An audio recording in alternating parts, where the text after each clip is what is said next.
Marak kasus penculikan hingga kekerasan pada anak yang berujung kematian seperti yang menimpa Alvaro. Mirisnya, pelaku merupakan orang terdekat korban. Kasus Alvaro jadi alarm darurat perlindungan anak yang masih rentan jadi korban kekerasan, termasuk konflik rumah tangga. Bagaimana melindungi anak termasuk kepekaan lingkungan untuk mendeteksi potensi bahaya pada anak. Kita bahas bersama dengan psikolog anak, remaja dan juga keluarga, Sani Budiantini. Selamat malam, Bu Sani. Selamat malam. Bu Sani, ini kenapa anak paling rentan menjadi korban kejahatan hingga bahkan pelampiasan emosi orang tua? Ini apa yang memicu hal ini terjadi? Celahnya di mana, Bu Sani?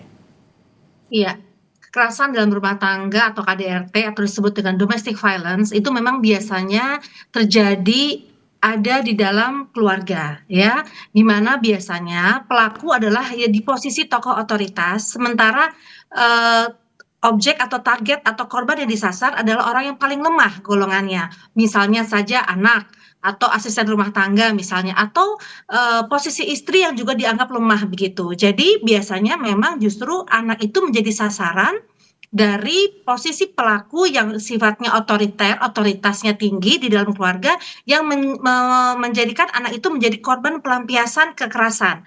Apapun yang terjadi, faktor apapun yang ada, itu anak bisa jadi objek. Nah, di sini kalau kita lihat banyak faktor, misalnya faktor ekonomi, faktor emosi yang tidak bisa diregulasi dengan baik. Yang jelas, anak akhirnya menjadi korban atau target sasar dari orang tua atau tadi ya pelaku yang merasa dirinya di posisi yang paling tinggi begitu.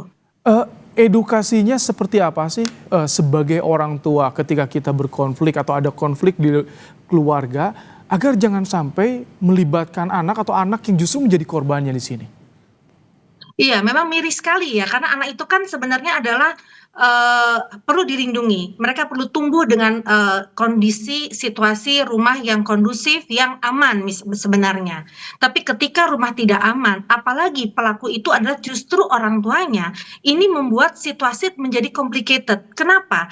Jarang sekali memang di sini orang luar ya atau orang di sekitar keluarga yang akhirnya bisa mengintervensi untuk membantu masalah ini karena dianggapnya ini privacy keluarga. Tapi yang jelas sebenarnya adalah kalau ini terjadi, tanggung jawab itu adalah kita di keluarga ring 2 itu juga termasuk bertanggung jawab, termasuk tetangga misalnya.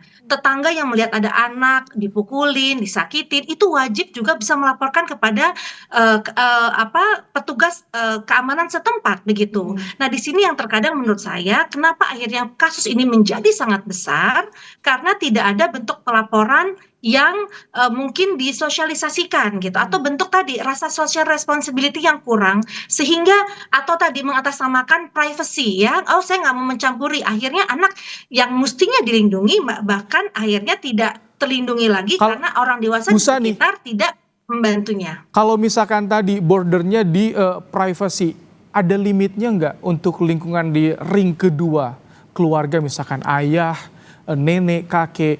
Ketika udah batas limit, oke, ini harus diintervensi agar anak tidak menjadi korban, itu batasannya di mana? Ya, ini menarik sekali pertanyaannya, karena justru inilah yang selalu menjadi gray area ya. Apakah ini kita boleh masuk atau tidak? Karena kalau kita tahu KDRT itu kan sifatnya bukan hanya fisik, ada verbal ya, ada attack verbal yang membuat anak menjadi luka batin, psychological bullying ya, atau kekerasan dalam psikologis. Anak misalnya diancam ya, sampai memang fisik. Nah, ini sebenarnya wawasan ini perlu dipahami dulu oleh kita sebagai masyarakat. Dan ketika kita tahu, kita dengar bahwa ada orang tua yang mengatai anaknya tolol, goblok misalnya, kita boleh sebenarnya mengingatkan bahwa itu sudah masuk ke dalam kekerasan dalam rumah tangga yang disebut dengan verbal attack atau verbal bullying begitu. Nah, ini yang karena wawasan kurang dan ketakutan karena ini masalah privasi keluarga lain, maka membuat justru kasus ini semakin besar dan seperti gunung es ya, yang dilaporkan jauh lebih kecil dibanding sebenarnya kenyataan yang ada karena tadi ketakutan tidak tahu cara bagaimana mengingatkan atau melaporkan kasus-kasus seperti ini ke dalam ranah yang lebih yang lebih kuat lagi seperti hukum begitu. Bu Sani, kalau regulasi atau aturan sikap dari pemerintah menghadapi banyak kekerasan yang menimpa anak berasal dari konflik keluarga atau ekonomi. Intervensi seperti apa yang bisa dilakukan oleh pemerintah agar ini bisa ditekan, bisa dikurangi?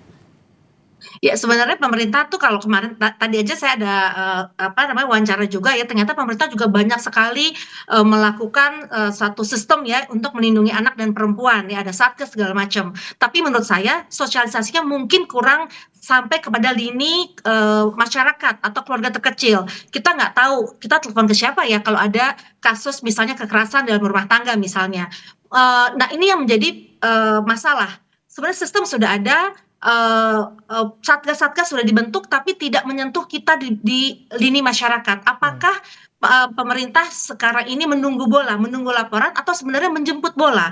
Menurut saya yang paling efektif dengan adanya sistem yang sudah baik untuk perlindungan anak dan, wanita, mestinya kita menjemput bola, memberitahukan hal ini kepada masyarakat keluarga terkecil, sehingga kita tahu di puskesmas ada misalnya, kalau ada ini tolong adukan. Nah, ini yang menurut saya, sosialisasi yang efektif akan membuat, apa namanya, antisipasi ya, kasus-kasus Mhm. ini bisa Baik. saja akhirnya mengecil atau berkurang begitu. Baik, terima kasih Sani Budiantini, psikolog anak, remaja dan juga keluarga telah memberikan pandangan di program Kompas Malam hari ini.